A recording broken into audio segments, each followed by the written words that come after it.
A Mobile man accused of sparking a deadly shootout during a downtown Mobile New Year's Eve celebration back in 2022 made a plea deal today.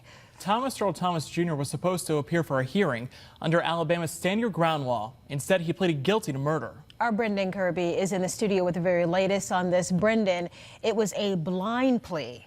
It was, Lenise and Cameron, and that means that the defendant is not guaranteed a specific sentence. A judge will decide that punishment in January.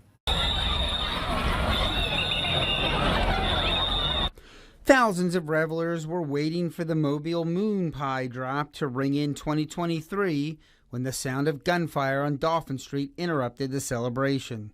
Chaos erupted on the street, screaming people running for cover. Bullets ended up going inside the Urban Emporium, which was empty at the time, and also in the Brickyard where there were people inside. When it was over, Jatarius Reeves was dead.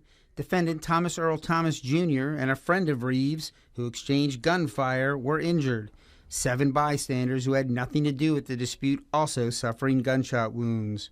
Mobile County Chief Assistant District Attorney Jennifer Sussman says that the reason there were so many casualties is because Thomas was using a Glock switch, a device that converts semi-automatic weapons into machine guns. So Glock switches have really changed the game. They're incredibly dangerous, and there's all sorts of different legislation that's been popping up all over the country trying to regulate this issue. But so long as kids have Glock switches, I mean, there really is no controlling the output of bullets, and it creates an extreme danger every time someone pulls a trigger on one of those. The shooting happened just outside the downtown Mobile Alliance office. President and CEO Fred Renfree says incidents like the New Year's Eve shooting undermine the reality that downtown is safe. And that puts a cloud on everything that goes on.